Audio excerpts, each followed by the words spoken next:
UGC net বা West Bengal set, এই যে দুটো আমাদের এক্সাম হয়, সেই এক্সামের ক্ষেত্রে জিওগ্রাফির টোটাল 10টা ইউনিট আছে। এই 10টা ইউনিটের মধ্যে জিওমরফোলজি তার মধ্যে একটা পার্ট। এই জিওমরফোলজি থেকে বিভিন্ন ধরনের প্রশ্ন এসে থাকে।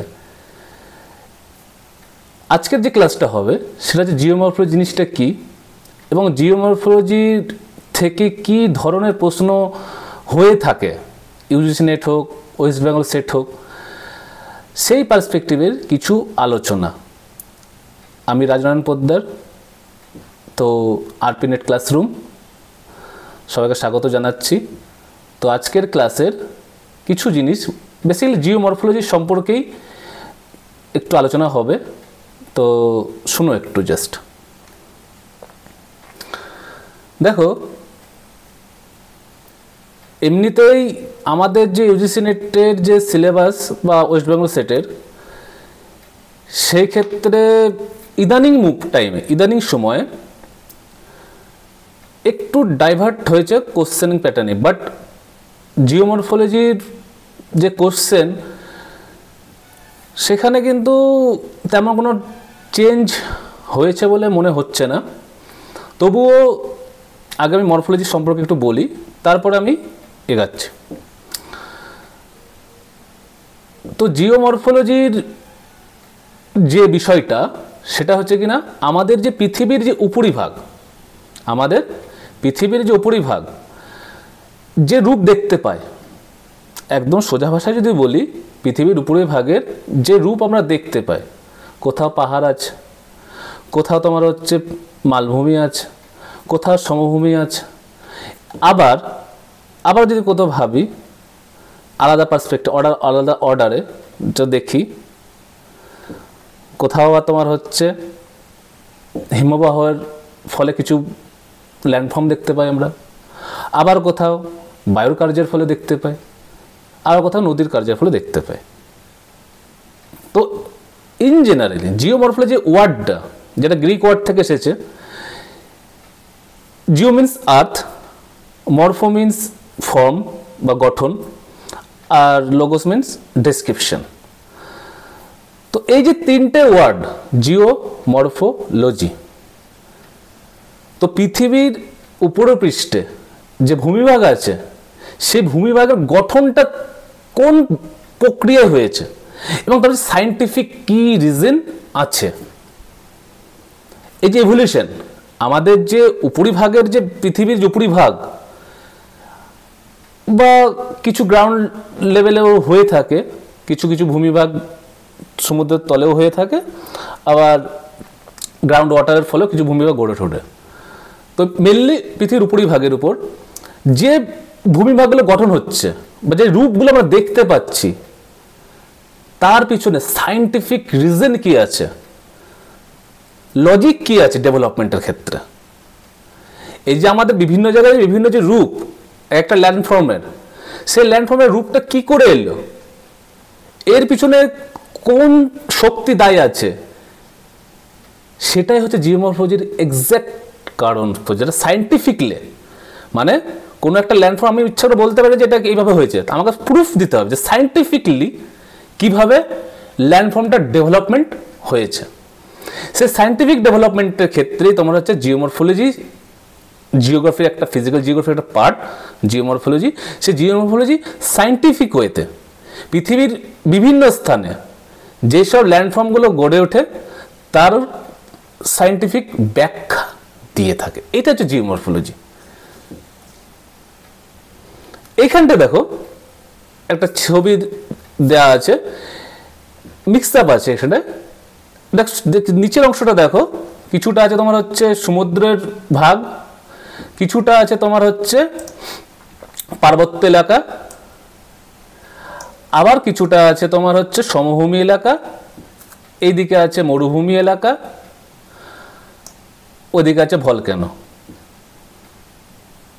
তো বিভিন্ন জায়গার একই ফ্রেমে, এটা জাস্ট একটা ফ্রেম, একটা একইভাবে পাওয়া খুব মুশকিল কোনো একটা পার্টিকুলার ল্যান্ডফর্মে, বাট এই একটা ফ্রেমের আন্ডারে দেখতে পাচ্ছ যে বিভিন্ন জায়গায় বিভিন্নভাবে ল্যান্ডফর্ম আছে। কোথাও মরু অঞ্চলে অ্যাওলিনের ফলে গঠন হয়, আবার কোথাও তোমার হচ্ছে হিমবাহ দেখতে পাচ্ছ, সেখানে আলাদা ল্যান্ডফর্ম গঠন হচ্ছে। আবার যখন নদী এসে যখন সমভূমিতে এসছে সেখানে আলাদা ল্যান্ডফর্ম গঠন হচ্ছে। আবার সমুদ্র এরিয়াতে, সমুদ্র পাড়ে যেটা বিচ এরিয়া, সেখানে আবার সৈকতে আলাদা ল্যান্ডফর্ম। তো এই যে বিভিন্ন যে ল্যান্ডফর্ম, এগুলো হচ্ছে এক একটা কি ভাবে তৈরি হয়েছে। জিওমরফোলজি এক একটা ফ্যাক্টর, একটা শক্তি এর পিছনে দায় আছে, এক একটা এজেন্ট, তার সাথে আবার কিছু প্রসেস। প্রথমে প্রসেস, তারপরে এজেন্ট। তো কোন প্রসেসে এই ল্যান্ডফর্মটা গড়ে উঠেছে, সেই ক্ষেত্রে বিভিন্ন বিষয়টা আছে। প্রথম প্রসেসটা আমি আসছি, ল্যান্ডফর্মের প্রসেস। তো এই যে জিওমরফিক যে প্রসেস, মানে আমাদের যে ল্যান্ডফর্মটা গঠন হয়েছে, এই ল্যান্ডফর্ম গঠনের ক্ষেত্রে কি কি ভাবে উৎপত্তি হয়েছে। এবার যে সে জিওমরফিক প্রসেসে ইন জেনারেলি দু ধরনের হয়, এখান থেকে প্রশ্ন আসে। এই যে দেখতে পাচ্ছ, এটা তোমাদের এই যে জায়গাটা দেখতে পাচ্ছ জিওমের প্রসেস, এই পোর্শন থেকে প্রচুর ধরনের প্রশ্ন এসে থাকে। তো এখান থেকেই পুরো প্রসেসটা আমি আলোচনা করছি। তো এই যে জিওমরফিক প্রসেস, প্রথমটা তোমার হচ্ছে দু ধরনের, একটা হচ্ছে এন্ডোজেনেটিক আর একটা হচ্ছে এক্সোজেনিক। একটা এন্ডোজেনিক আর একটা এক্সোজেনিক।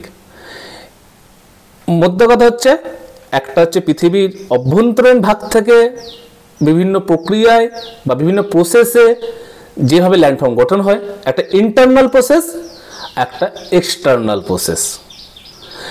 এন্ডোজেনিক হচ্ছে ইন্টারনাল প্রসেস, এক্সোজেনিক হচ্ছে এক্সটার্নাল প্রসেস। তো এন্ডোজেনেটিক আর এক্সোজেনিক দুটোর মিলিত রূপই হচ্ছে আমাদের জিওমরফিক ফিচার্স বা জিওমরফিক ল্যান্ডফর্মগুলো। তো এন্ডোজেনিকের মধ্যে কি আসছে, প্রথম এন্ডোজেনিকের প্রসেসগুলো কি আছে, দুটা। একটা হচ্ছে তোমার হচ্ছে ডায়াস্ট্রোফিজম, যেটা টেকটনিক বলে থাকে, আর একটা হচ্ছে সাডেন। এই ডায়াস্ট্রোফিজম যেটা আছে, এটা টেকটনিক প্রসেসের আন্ডারে আসছে। মানে আমাদের যে পৃথিবীর পরে বিভিন্ন টেকটনিক্সগুলো আছে, যে প্লেটগুলো আছে, তার মুভমেন্টের ফলে। এবার সেইগুলো মুভমেন্টগুলো তো তোমার সাডেনলি হয় না, ওগুলো হচ্ছে খুব আস্তে আস্তে হয়, সাডেন মানে একদম স্লোলি হয়। এই জন্য ডায়াস্ট্রোফিজমটা যে টেকটনিক মুভমেন্টের ফলে যে ল্যান্ডফর্মগুলো গড়ে ওঠে। আর সাডেন যেটা আছে হঠাৎ, সেটা আর্থকুয়েক আর ভলক্যানো। আর্থকুয়েকের ফলেও অনেক ল্যান্ডফর্ম গঠন, কারণ আর্থকুয়েকের ফলেও ল্যান্ডফর্ম গঠন হয়। আবার সেই ক্ষেত্রে ভলক্যানো অগ্নুৎগমের ফলেও বিভিন্ন ল্যান্ডফর্ম গঠন হয়ে থাকে। প্রথমে হচ্ছে ডায়াস্ট্রোফিজম, যেটা টেকটনিকও বলে থাকে প্রসেস। একে আবার দু ভাগে আছে, একটা হচ্ছে এপিরিজনিক আর একটা হচ্ছে ওরোজেনিক। এপিরিজনিক যেটা হচ্ছে, এটা যদি আমি সাধারণ ভাষায় বলে দিই, মহাদেশের গঠন। এটা হচ্ছে মহাদেশের গঠন। এবার মহাদেশের যে গঠন হচ্ছে, সেটা দু ভাগে। মহাদেশের একটা হচ্ছে উপত্যকা, সেটা হচ্ছে আপওয়ার্ড ফলে একটা গঠন হয়ে থাকে, আর ডাউনওয়ার্ড। যখন আপওয়ার্ড আর ডাউনওয়ার্ড, মানে মহাদেশের যে গঠন আসছে, সেটা তোমার হচ্ছে আপওয়ার্ড আর ডাউনওয়ার্ডের ফলে তোমার হচ্ছে গঠন হচ্ছে বা ভ্যালি উৎপন্ন হচ্ছে। আর একটা পার্ট হচ্ছে ওরোজেনিক, যেটা হচ্ছে তোমার হচ্ছে পাহাড় পর্বত উৎপন্নের বা সৃষ্টির প্রসিডিওর বা প্রসেস। সেক্ষেত্রে কি হচ্ছে না, একটা হচ্ছে টেনশন প্রসেস, একটা হচ্ছে কম্প্রেশন। মধ্যে কথা ফোল্ডিংয়ের মারফতে এটা হয়ে থাকে। ফল্ট আর ফোল্ডিং, চ্যুতি আর ভাঁজ। ফল্ট, চ্যুতি আর ফোল্ড, ভাঁজ। তো এই যে ফল্টের ফলে, কম্প্রেশনের ফলে, যখন ফল্টের পোর্শন, তখন সেটা রিফট ভ্যালি হয়ে যাচ্ছে, যেটা বসে যাচ্ছে সেটা রিফট ভ্যালি। আর কম্প্রেশন মানে ভাঁজের ফলে দুটো ল্যান্ডফর্মের, ল্যান্ডের বা দুটো কন্টিনেন্টের প্রেসারে মাঝের যে সমুদ্রের হোক বা পলি যেটা জমে থাকে, সেটা কম্প্রেশনের ফলে যখন ওটা উঁচু স্থান বা পাহাড়, যেটা রূপ না ভাঁজের আকারে যে পাহাড় গঠন হচ্ছে সেটাকে বলছে কি তোমরা কি, যে ভাঁজযুক্ত পাহাড়, যেমন আমাদের হিমালয়। তো এন্ডোজেনেটিক ফোর্সের ফলে যেসব ল্যান্ডফর্মগুলো গঠন হচ্ছে, যে প্রসিডিওর, সেই প্রসিডিওরে যেসব ল্যান্ডফর্মগুলো গঠন হয়েছিল মহাদেশ গঠন হয়ে থাকে। ভলক্যানো, এবার দেখো এই যে ভলক্যানোর ফলে, এর ফলেও কিন্তু ল্যান্ডফর্ম গঠন হয় ঘটে। এবার দেখো যখন আমাদের প্লেট ধরো দুই দিকে সম্প্রসারণ হচ্ছে, তখন ভলক্যানো উপরে আসছে। এই উপরে আসার ফলে কি হচ্ছে, নতুন আবার ল্যান্ডফর্ম গঠন হচ্ছে। কোথায়? এটা সমুদ্রের তলে। তাহলে ভলক্যানোর ফলেও বিভিন্ন ল্যান্ডফর্ম গড়ে ওঠে। পাহাড়ও হয়ে থাকে ল্যান্ডফর্মের ফলে, ভলক্যানোর ফলে। তো এন্ডোজেনিক একটা প্রসেস, যেটা তোমার হচ্ছে ইন্টারনাল প্রসেস, সেই ইন্টারনাল প্রসেস থেকেও বিভিন্ন ল্যান্ডফর্ম গঠন হয়ে থাকে। এটা হাই অর্ডার ল্যান্ডফর্মের আন্ডারে আসে, প্রথম অর্ডারের। সেকেন্ড প্রসেস যেটা আছে এক্সোজেনিক প্রসেস, মানে যেটা এক্সটার্নাল প্রসেস। এই এক্সটার্নাল প্রসেসের মধ্যে ভাগ আছে ওয়েদারিং এর ফলে ল্যান্ডফর্ম গঠন। মানে ইন জেনারেলি যদি সোজা ভাষা বলে, এন্ডোজেনিক ফোর্সের কাজ শেষ হওয়ার পর যে ল্যান্ডফর্ম গঠন হলো, তারপরে ওইখানকার ওয়েদারিং এর ফলে হোক, ইরোশনের ফলে হোক, একটা ডিপোজিশন একটা হবে। হ্যাঁ, এখানে একটা ডিপোজিশন একটা প্রসেস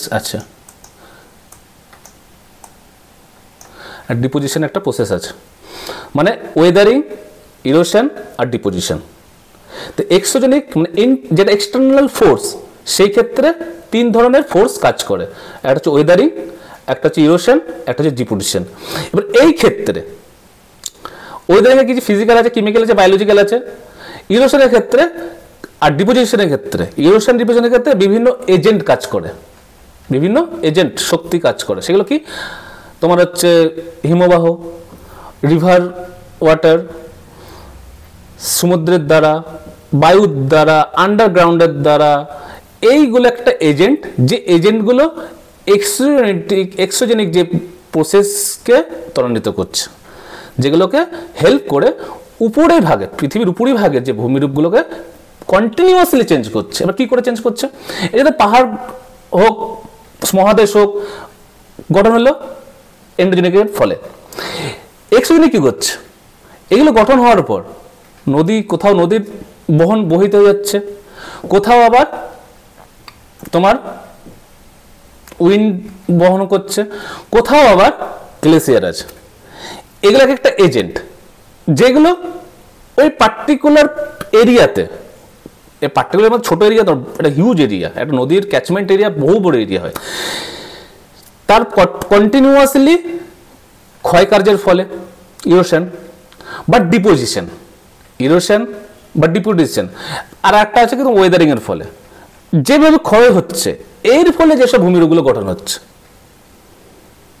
প্রতিটার যে এজেন্ট, যেমন রিভারের ক্ষেত্রে আই ভ্যালি, ভি ভ্যালি, তোমার হচ্ছে ইউসেপটা হচ্ছে গ্লেসিয়ারের ক্ষেত্রে, ইয়ারদাং হচ্ছে উইন্ডের ক্ষেত্রে। তো এই যে বিভিন্ন ধরনের যে ল্যান্ডফর্মগুলো আছে, সেই ল্যান্ডফর্মগুলোর গঠন করার ক্ষেত্রে কোন কোন এজেন্ট কিভাবে কাজ করছে, কি কি প্রসেসে কাজ করছে, সেইগুলো তোমাকে সায়েন্টিফিকলি জানতে হবে। এবার আমাদের ইউজিসির পার্সপেক্টিভে আসে একটু, এই যে এজেন্টগুলো আছে, জিওমরফিক এজেন্ট, প্রসেস, আর একটা তোমার হচ্ছে দুটো, এই দুটো থেকে প্রশ্ন বেশি হয়ে থাকে। এখানে আমি একটা জিনিস তোমাদের একটা জাস্ট একটা এক্সাম্পল, এই যে আমাদের উইন্ডের যে কাজ যেখানে হয়ে থাকে, বেসিক্যালি অ্যারিড রিজনে, হয়ে থাকে হচ্ছে উইন্ডের ফলে ক্ষয়কার্য। এই যে উইন্ডের ফলে যেসব মরুভূমি অঞ্চলে দেখা যায়, তা মরুভূমি অঞ্চলে এই যে এত বালি এলো কি করে, এই বালি আসার, উইন্ডের পক্ষে অত বালি তো ক্ষয় করার সম্ভব না, বা নিশ্চয় কোনো পাথর ছিল এই জন্য তো ক্ষয় করছে, বাট উইন্ডের পক্ষে পুরো জায়গাটা ক্ষয় করে পুরো বালিময় করে সেটাও না। অ্যাকচুয়ালি যেখানে আজ সমুদ্র আছে, কোনো না কোনো এক সময়, কোনো মিলিয়ন বছর আগে ওইখানটায় ওই অঞ্চলটা সমুদ্রের তলে ছিল, সমুদ্র এরিয়া ছিল। সেইটাই তোমার হচ্ছে বর্তমানে কন্টিনেন্ট ড্রিফটের কারণে হোক, বিভিন্ন ওয়েদার চেঞ্জের কারণে হোক, মানে এনভায়রনমেন্ট চেঞ্জের কারণে হোক, সেখানটায় মরুভূমি নিয়ে, যেমন আমরা সাহারা মরুভূমি বলো, আমরা থর মরুভূমি বলো ভারতবর্ষের, সব ক্ষেত্রেই কিন্তু ওখানটায় এক সময় সমুদ্র ছিল। তো এই যে ল্যান্ডফর্ম গঠন কি করে হচ্ছে, প্রসেস, আজকে জাস্ট ক্লাস করাচ্ছি আমি প্রসেস আর এজেন্ট। জিওমরফোলজি জিনিসটা কি এটা বুঝলাম, জিওমরফোলজি জিনিসটা কি। জিওমরফোলজি জিনিসটার ক্ষেত্রে মানুষ যেসব জিওমরফো ল্যান্ডফর্ম আছে তার গঠনের ক্ষেত্রে কোন কোন প্রসেসগুলো আছে সেটা বুঝলাম। তারপরে কোন কোন এজেন্ট আছে, এবার এজেন্টের মধ্যে কি কি আছে সেটা একটু লং ক্লাস, ওটা আলাদাভাবে ক্লাস হয়।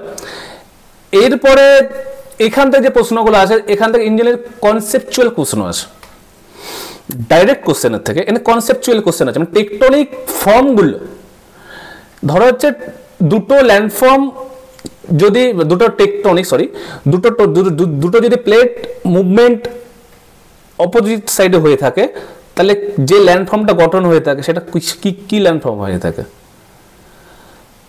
সামুদ্রিক ল্যান্ডফর্ম না মহাদেশীয় ল্যান্ডফর্ম, এরকম একটা ধরো প্রশ্ন হতে কনসেপচুয়াল কোশ্চেন। আবার অ্যাসার্টেশন রিজনিংও আসবে, যে দুটো টেকটন বা দুটো প্লেট সরে যাচ্ছে, যে ল্যান্ডফর্ম গঠন হচ্ছে, সে ল্যান্ডফর্মের গঠনের ক্ষেত্রে কোথায় ক্ষেত্রে হচ্ছে দায়ী হচ্ছে কিনা ইন্টারনাল ফোর্স। এবার তৃতীয় রিজন কি দিচ্ছে না, টেকটনিক মুভমেন্টের কারণেই নিউ কন্টিনেন্ট গঠন হচ্ছে। তার প্রথমটা কি বললো, যে দুটো মুভমেন্টের ফলে নিউ ল্যান্ডফর্ম গঠন হচ্ছে, দুটো প্লেট সরে যাওয়ার পরে।